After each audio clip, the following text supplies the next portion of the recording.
Why was Ian Smith so controversial? To answer this question, I need to give you some context. Ian Smith was born in Rhodesia, or modern-day Zimbabwe, but we'll get back to him later. First, we need to look at Zimbabwe's history.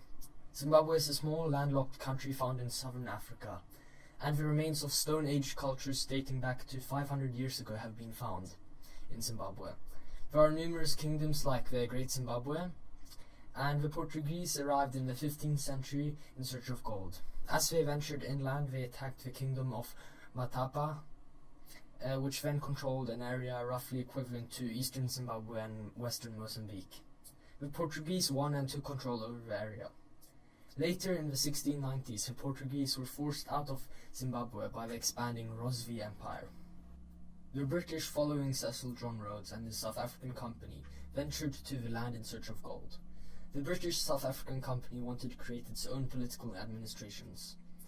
Profits were made from diamonds and gold, and these profits were reinvested in the company, allowing it to expand its area of influence. The king resented this European invasion, and in 1893 took up arms, being defeated only after months of fighting. The king's son and successor fled, and the company assumed control over most of modern Zimbabwe and Zambia. The British flag was raised and the area renamed Rhodesia after Cecil John Rhodes. The white minority in southern Rhodesia had been promised independence from Britain, but after World War II, the UK Prime Minister revealed Britain's new policy to only permit independence to its African colonies under majority rule.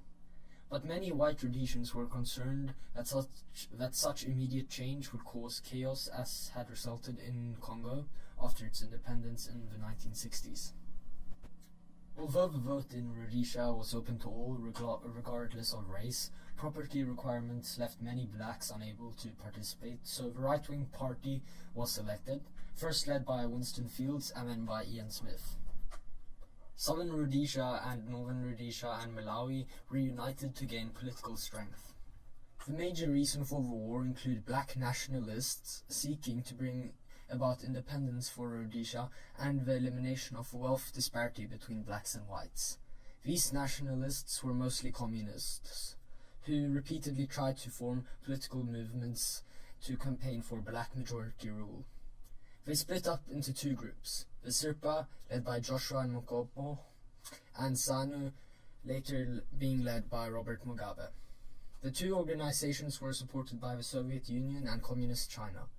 The Sirpa and ZANU got guns and ammunition from their supporters, and Rhodesia got their guns from their only ally being apartheid-controlled South Africa. Many members and leaders in these groups were either forced into exile or arrested by the Rhodesian government, including Robert Mugabe. The Marxist ideology suited the African nationalism in Rhodesia, as it did in several other African countries. One fought against the small capitalist elite which owned most of the land.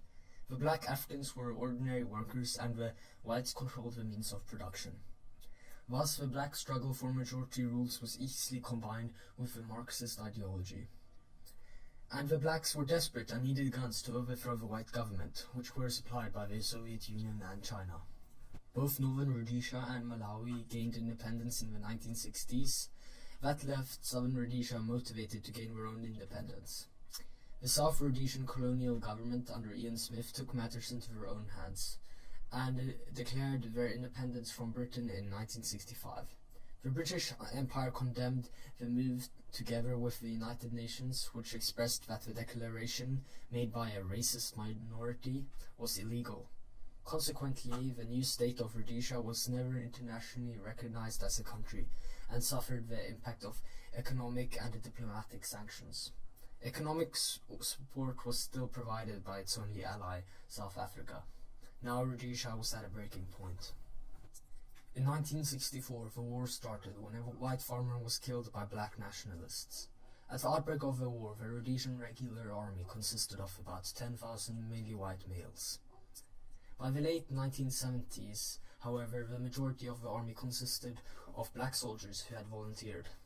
By the late 1970s, all white males up to the age of 60 were called up into the army. Many volunteers also joined up from around the world, including soldiers from Australia, New Zealand, and US fresh from the Vietnam War. During the war, many of the white civilian population carried personal firearms and had a siege mentality set in, as farms, villages and transportation was often attacked by the Sandla and Sirpa terrorists. The rebel guerrillas operated quite differently and often fought against one another. Sandla operated out of Mozambique and Sirpa operated out of Zambia, both being supplied by the Soviets and the Chinese. The first major fighting took place in 1966, when Rhodesian forces killed 7 members of the Sandla. There was little fighting at the beginning of the war, but that changed when the Sirpa and Sandla started using guerrilla hit-and-run tactics.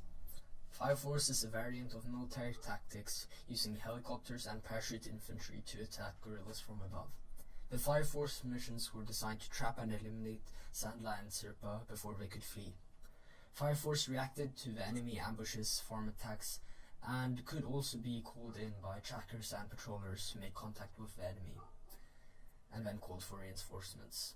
Using this aggressive tactics, the Rhodesian army started attacking guerrilla bases in Zambia and Mozambique. Because of these attacks, the UN denounced the minority rule illegal, and this encouraged thousands of men to join the guerrillas. This allowed the guerrillas to increase their number of raids. They started laying mines on the roads, they bombed the Woolworth stores, they raided Capital Fuel Depot, they bombed 2 passenger airplanes.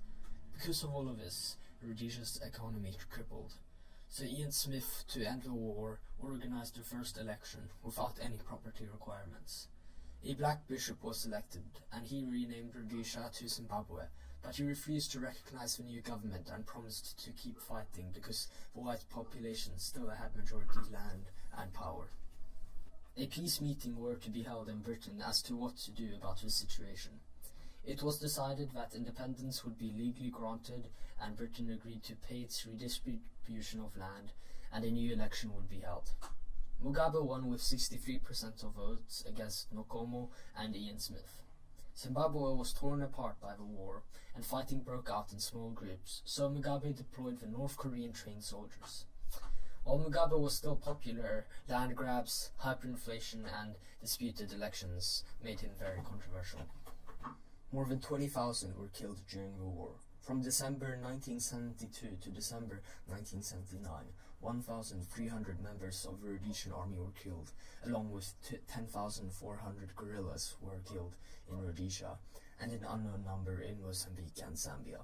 7,700 black civilians and 460 white civilians were killed. The war had left the country's economy in disaster.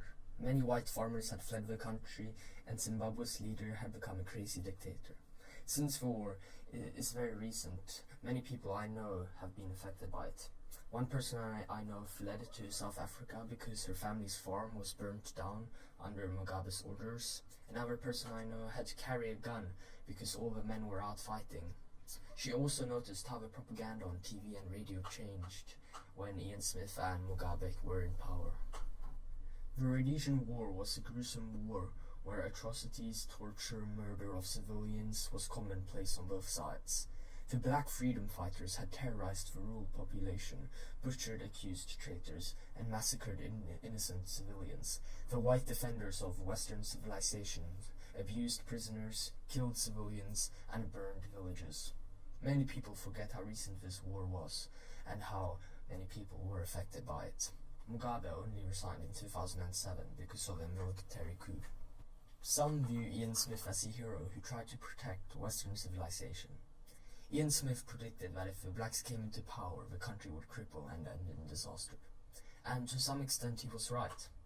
But some view him as a racist who suppressed the black population by giving voting rights only to whites, even when racism around the world had decreased. Whatever you think, Ian Smith had an important role in the war. My opinion is that while Ian Smith's prediction was right, I don't think his actions were justified. It's not like the blacks' actions to burn down farms and attack civilians were justified either, but they wanted voting rights, and Ian refused to give that to them. The country's deterioration was inevitable. There had just been a civil war, and a crazy communist uneducated man came into power. To conclude this video, I just want us to remember that this all could have been avoided using peace. and we must make sure not to make the same mistake in the future. Thank you for watching.